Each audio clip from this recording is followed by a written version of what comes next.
Кайырлы күн достар, бүгін өте дәмді сүзбелі тоқаш дайындаймыз. YouTube арнама тіркелмеген болсаңыз тіркеліп, қоңырау шаны басып, все дегенді таңдап қойыңыздар. Алда жаңа рецепттермен бөлісіп отырамын. Алдымен тоқаштың қамырын дайындаймыз.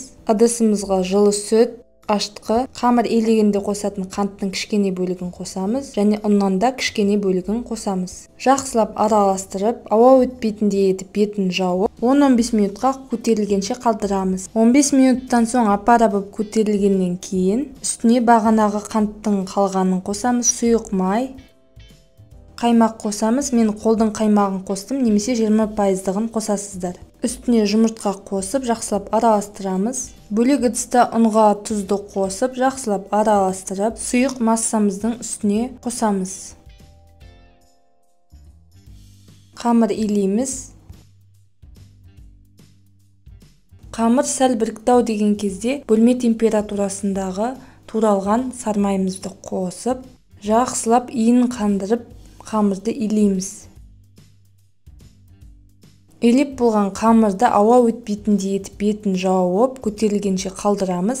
Енді тоқаштың салмасын дайындаймыз. Сулы емес сүзбеге қант, жұмыртқа сарысын, 20%-ық қаймақ пен мейізді қосамыз. Мен үй қаймағын қостым.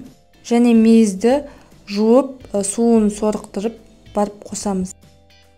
Жақсылап араластырамыз.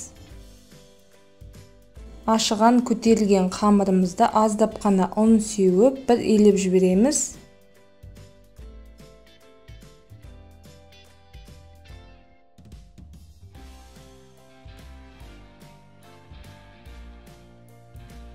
Елеп болғасын қамырды 100 граммнан өлшеп бөліп аламыз. Қамырды 100 граммнан бөліп алғаннан соң, әр қайсысын осылай пакетке салып отырамыз. Немесе қамырдың бетін пищевой пленкамен жауып қойсаңыздар болады. Қамырымыз кеуіп қалмау керек. Аздап қана ұн сеуіп, әр қамырды осылай сопақша етіп оқтаумен жаямыз. Бір ас қасықтай салмамызды салып, салманы осылай бітейміз. Бітеген кезде қолмен жақсылап басып бітеңіздер. Пісу барысында біздің сүзбеміз ағып кетуі мүмкін. Мұқият жақсылап тұрып, осы жерін бекітеміз. Пышақпен немесе кескішпен осылай кесіп шығамыз. Кесіп болғаннан соң рулет сияқты ораймыз. Және қамырдың екі шетін осылай түйеміз. Және осы екі шетін түйген кезде де қаттылап бар күшімізбен түйеміз. Егер осы жерін жақсылап түймесек, пісіп жатқан кезде осы жері ашылып кетуі мүмкін. Сондықтан аса мұқият түйеміз. Түйіп болған әрбір тоқашымызды пергамент төселген табаға қойғаннан соң бетін орамалмен жауып қоямыз. Қамырымыз қатып қалмау керек. Тоқашты түйу әдісін тағы да бір көрсетіп жіберемін. Ұнды сепкен кезде көп мөлшерде сеппеңіздер. Және салманы да мөлшерден тыс салып жібермеуіміз керек.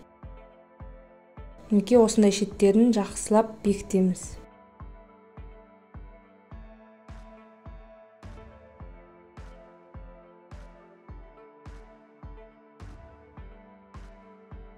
Осы екі шетінде бар күшімізбен жақсылап түйеміз, ашылып кетпеу керек.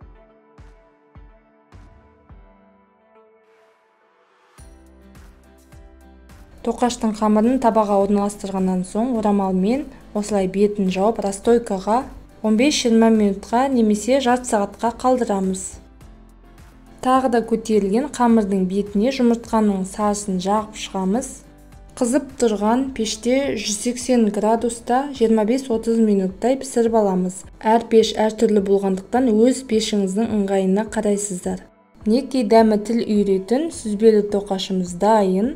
Қымбатты достар, видео ұнаса, поделиться етіп, лайк басып, пікір қалдыруды ұмытпаңыздар. Арнама тіркелмеген болсаңыз тіркеліп, қоңырау шаны басып все дегенді таңдап қойыңыздар. Жаңа видеода кездескенше, шайларыңыз дәмді болсын.